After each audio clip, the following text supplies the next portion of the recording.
Assalamualaikum warahmatullahi wabarakatuh. Ketemu lagi dengan saya Wahyono. Untuk video kali ini topik kita tentang geometri algoritma. Jadi algoritma geometri salah satunya adalah tentang convex hull. Nah, penasaran kan convex hull itu apa sih? Sebelum sampai ke arah sana, mungkin kita harus tahu dulu apa itu definisi dari convex. Jadi di dalam matematika, sebuah poligon, jadi poligon itu adalah sebuah bangun ruang yang memiliki banyak sisi ya. Jadi kalau sisinya itu cuma 3, kita nyebutnya sebagai segitiga. Kalau sisinya itu ada 4, kita nyebutnya sebagai segi 4. Tapi kalau sisinya itu lebih dari 4, biasanya kita nyebutnya sebagai poligon. Tapi sebenarnya segi 4, segitiga itu juga merupakan poligon. Nah, di dalam sebuah poligon itu ada yang disebut sebagai poligon yang sifatnya convex, ada poligon yang sifatnya konkev. Jadi convex itu artinya adalah kalau seandainya kita memilih dua buah poin X dan Y sembarang, misalnya ini saya pilih X di sini, Y di sini, kemudian kita membuat sebuah garis, maka semua titik-titik yang ada di dalam garis ini, semua titik yang ada di dalam garis ini ya, semua titik yang ada di dalam garis ini itu akan berada tepat di dalam poligon tersebut. Jadi ketika kita mengambil secara random dua buah posisi X dan Y di dalam poligon ini, kemudian kita membuat sebuah garis, maka semua garis antara X dengan Y, semua titik antara X dengan Y, itu akan berada di dalam sebuah poligon. Nah, ini definisi simpel dari convex. Bagaimana dengan konkav? Konkav itu artinya adalah kalau seandainya, kebalikannya dari convex ya, kalau seandainya kita membuat sebuah memilih dua buah titik secara random X dan Y, kemudian kita menarik sebuah garis, ini seperti ini contohnya, maka ada sebagian titik, ada sebagian garis yang lokasinya itu di luar dari poligon. Nah ini karena ini garis ini di luar poligon, maka ini bukan merupakan convex. Maka poligon ini disebut sebagai konkev. Kemudian yang ini adalah convex. Nah, ini adalah definisi dari convex dan konkev. Nah, kemudian tadi sebelumnya kita sudah membahas bahwa convex hull. Jadi convex hull itu apa sih convex hull? Jadi convex hull itu adalah sebuah problem di mana kita harus membuat sebuah poligon di mana poligon ini harus menaungi semua titik yang kita miliki. Jadi convex hull itu adalah sebuah titik ini, titik poligon, sekumpulan titik poligon. Ini kan titik, ini juga titik, kemudian ini titik, kemudian ini titik, kemudian ini juga titik, dan yang terakhir ini titik. Jadi sekumpulan poin atau sekumpulan titik poligon di mana poligon ini berbentuk convex dan semua poin yang kita miliki itu berada di dalam poligon tersebut. Nah, biasanya ini tujuannya itu adalah misalnya kita pengen memagari sebuah area yang isinya itu ada tiang-tiang-tiang. Nah, bagaimana caranya supaya tiang itu berada dalam satu area? Kita harus pagarin dengan jumlah seminimal mungkin. Nah, biasanya ketika kita menggunakan convex hull, maka panjang perimeter ini akan seminimal mungkin. Jadi kita tidak perlu mencari semua titik atau membuat sebuah pagar antar titik. Misalnya kita punya titik lagi 1, 2, 3, kemudian ini 4, kemudian ini 5. Nah, kalau kita membuat poligon tanpa memikirkan convex hull, maka yang terjadi itu adalah bentuknya seperti ini. Nah, ini akan memiliki jumlah perimeter yang lebih panjang dibandingkan ketika kita menggunakan convex hull. Ketika kita menggunakan convex hull, maka modelnya adalah seperti ini.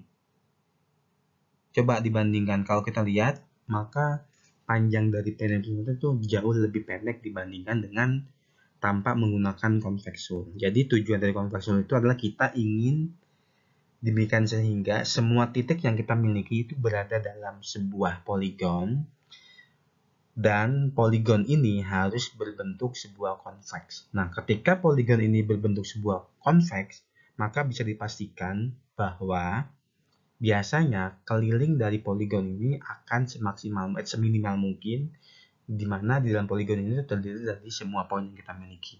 Nah, ini problem dari convex hull. Oke, misalnya problem settingnya kita punya sekumpulan titik. Nah, misalnya contoh di sini adalah P1 sampai Pn ya. Ini P1 itu titik. Nah, titik ini berlokasi di sembarang tempat. P1, P2, dan seterusnya sampai P7 atau P9. Contoh di sini ada sampai P9. Nah, kita ingin membuat boundary atau membuat poligon berbentuk convex di mana poligon ini akan berisi semua titik yang ada. Kalau kita lihat sebenarnya kemungkinan hasil convex hull ini adalah seperti ini. Nah, ini, kemudian ini, kemudian ini, kemudian ini, dan kemudian ini. Artinya P3 dan P1 itu ada di dalam poligon, sedangkan sisanya itu ada di boundary poligon. Nah, ini hasil convex hull dari titik ini. Nah, kalau titiknya itu sedikit, itu sangat mudah untuk mendapatkan convex hull. Tinggal di cek manual satu persatu, tetapi masalahnya adalah ketika kita berbicara masalah program, jumlah titik ini bisa sangat banyak sekali. Jadi mungkin bisa 1000 atau mungkin bisa 10.000, dan untuk jumlah titik yang banyak itu tidak memungkinkan bagi kita untuk mengeceknya secara manual. Oleh sebab itu, kita membutuhkan sebuah algoritma yang bisa mencari convex hull dari sekumpulan titik. Nah, untuk hari ini, untuk video kali ini, kita akan membahas salah satu algoritma yang bisa digunakan untuk menemukan sebuah convex hull dari sekumpulan titik. Itu ya. Jadi tujuan kita itu apa? Jadi inputnya itu adalah sekumpulan poin. Jadi dan outputnya itu adalah poin-poin yang dijadikan sebagai sudut pada poligon tersebut. Gitu. Nah, ini ya, jadi ini yang tadi saya sebutkan, ini adalah hasil convex hull-nya. Nah, kalau kita lihat di antara 4 poligon ini, kira-kira mana yang berbentuk convex? Nah, ini berbentuk convex hull ya. Ya, ini convex hull. Bagaimana dengan ini? Dia tidak convex hull. Kenapa? Karena ini sudutnya ini seharusnya ini bisa langsung seperti ini ya. Tapi karena ini ada sudutnya, berarti ini bukan convex. Ya. Bagaimana dengan ini? Ini juga bukan convex. Dan bagaimana dengan ini? Ini adalah convex. Seperti itu ya. Jadi kita harus bisa tahu bagaimana membedakan antara convex dengan konkav. Biasanya paling mudahnya itu adalah convex. Biasanya ketika kita mengambil 3 buah poin yang dijadikan sudut, maka sudutnya itu pasti akan lebih besar dari 180. Misalnya ini antara P2, P3, P4, dan P8. Ketika kita membentuk sudut, maka sudutnya ini akan pasti lebih besar dari ini ya, sudut yang di luar ya. Pasti akan lebih besar dari 180. Ya, ini juga sama, lebih besar dari 180. Ya, ini lebih besar dari 180. Yang ini juga sama, yang ini juga sama, yang ini juga sama, dan yang ini juga sama. Jadi di semua titik itu sudutnya akan lebih besar dari 180. Tapi kalau untuk yang sifatnya bukan convex, maka sudutnya itu akan lebih kecil dari 180. Ini ya. Nah, dari titik ini kita juga bisa mendapatkan sebuah convex hull ya. Dari beberapa poligon kita bisa menghasilkan sebuah convex hull. Nah, salah satu metode atau algoritma yang bisa digunakan untuk menemukan sebuah convex hull dari sekumpulan titik adalah algoritma Graham scan. Jadi algoritma Graham scan ini dia men-scan titik satu persatu. Jadi kita mulai dari, kita pilih satu titik. Jadi di sini kalau kita lihat ini, kita memulai satu titik yang dipastikan titik yang kita pilih itu merupakan bagian dari sudut poligon. Nah, untuk memudahkan, kita bisa mengambil titik yang nilai Y-nya paling minimal gitu ya. Nilai Y-nya paling minimal. Nah, dari yang paling minimal, kemudian kita menghitung sudut antara titik itu dengan titik lainnya itu secara polar angle ya. Kemudian kita urutkan, nanti kita cek satu persatu. Jadi kita scan satu persatu, mulai yang dari sebelah kanan ke sebelah kiri. Jadi kita ngeceknya itu berlawanan arah jarum jam dari kanan ke kiri. Seperti itu. Mungkin untuk mempermudah, kita lihat contohnya. Misalnya kita punya contoh titik seperti ini. Dan kita menginginkan sebuah convex hole yang bisa menampung semua titik yang kita miliki ini ya. Nah, langkah pertama dari titik-titik ini kita ambil satu titik yang nilai X-nya itu paling kecil. Di antara semua titik, X yang paling kecil itu nilai Y-nya ya. Nilai yang paling kecil itu adalah yang ini ya, paling bawah. Otomatis ini akan dijadikan sebagai starting point. Nah, setelah kita mendapatkan starting point, kemudian kita membuat sebuah angle, jarak, misalnya dengan antara titik starting point ini dengan titik lainnya. Misalnya saya membuat ini ya. Ini kemudian kalau kita lihat, kalau asumsikan ini adalah sumbu ini ya. Ini adalah sumbu X gitu ya.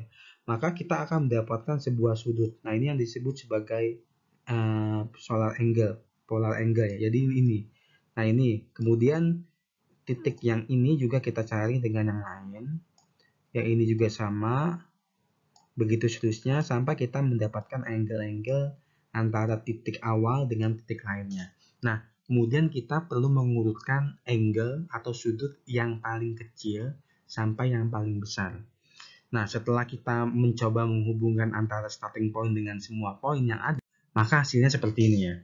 Nah, tentu dengan lihat seperti ini kita akan tahu bahwa yang angle-nya paling kecil itu adalah yang ini ya. Ini angle yang paling kecil ketika sudut ini didapatkan bersama dengan starting point-nya. Ini angle yang paling kecil, kemudian ini yang selanjutnya, kemudian ini yang selanjutnya, kemudian ini yang selanjutnya, dan seterusnya sampai yang terakhir ini adalah yang paling terakhir. Nah, itu adalah urutan yang akan kita lakukan untuk mengecek satu persatu. Oke, ini ya, jadi kita sudah tahu urutannya 1, 2, 3, 4, 5, 6, dan 7.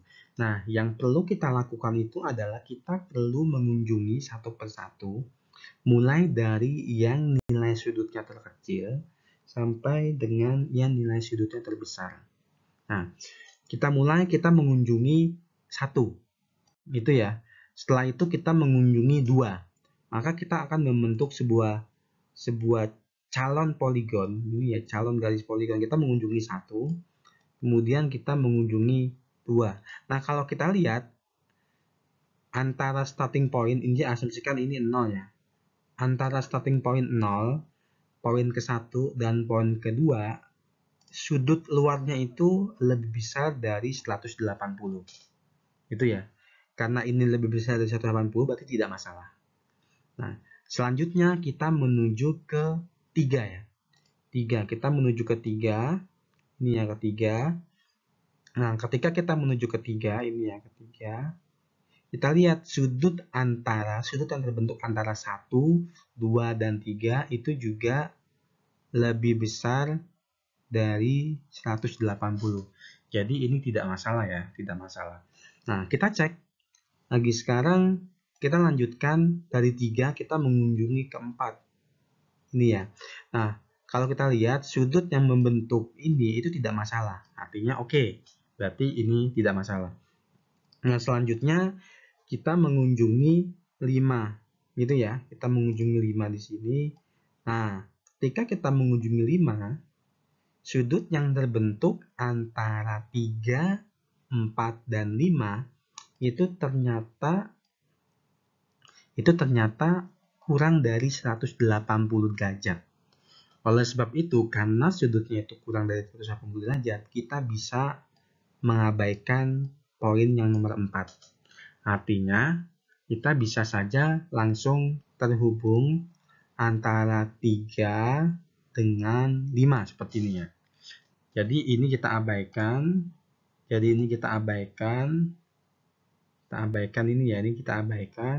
Kemudian kita menghubungkan 3 langsung ke 5. Nah, ketika kita menghubungkan 3 dengan 5, dan kita mencari sudut antara 5, 3, dan 2, ini kalau kita lihat sudutnya ternyata kurang dari 180 derajat. Nah, karena sudutnya kurang dari 180 derajat, berarti apa yang terjadi? Kita harus menghapus menghapus titik yang tengah, titik 3. Berarti di sini artinya adalah 2 ini harus dihubungkan langsung dengan 5. Seperti itu ya. Nah, selanjutnya 5 dihubungkan langsung dengan 7. Nah, ternyata ketika kita ini bukan dengan 7 dulu ya. Ini kita hubungkan dulu dengan 6 ya. Nah, ketika kita menghubungkan dengan 6, hasilnya oke ya. Ini lebih besar dari 180 ya. Gitu ya. Ini untuk memudahkan kita hapus-hapus saja. Ya, ini kita hapus.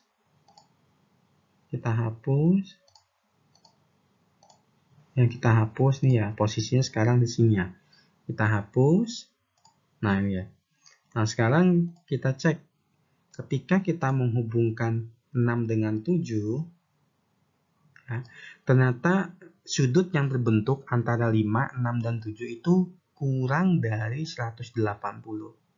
Nah, oleh sebab itu, maka kita bisa mengabaikan 6.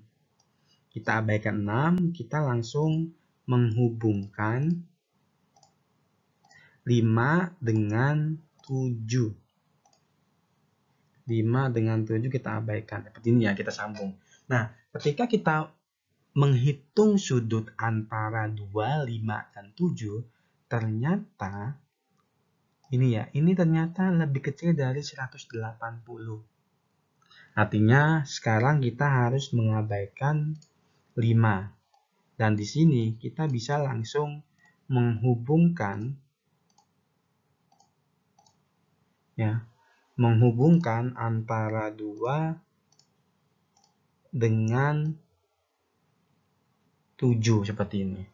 Nah, selanjutnya karena sini sudah tertuju, maka kita akan mendapatkan hasil convex full-nya itu adalah 0, 1, 2, dan 7. Sedangkan 3, 4, 5, 6 itu ada di dalam poligon tersebut. Nah, beginilah cara kerja dari Graham scan. Oke, mungkin ilustrasinya kita lihat lagi. Jadi 1, 2, 3 oke ya, tidak masalah. Kemudian kita menghubungkan dengan 4. 2, 3, 4 oke. Ya, 2, 3, 4 oke. Nah, kemudian kita menghubungkan dengan 5. Ternyata 3, 4, 5 ini tidak oke karena sudutnya itu lebih kecil dari 180. Berarti kita menghubungkan 3 dengan 5 langsung.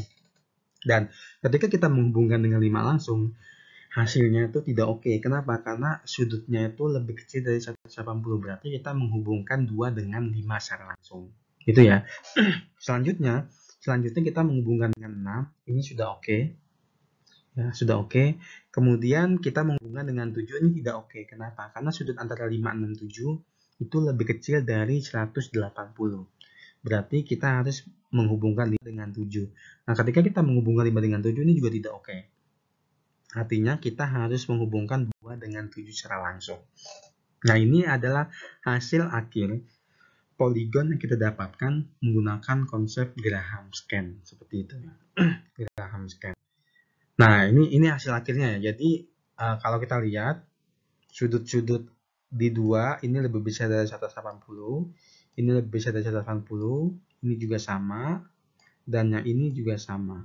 Artinya inputnya itu ada 7 poin, outputnya itu hanya 4 poin, yaitu poin yang dijadikan sebagai sudut. Seperti itu ya. Nah, kalau kita lihat secara aturan, secara kompleksitas, Graham scan itu biasanya itu kompleksitasnya itu adalah n log n, di mana n ini kita harus mengurutkannya.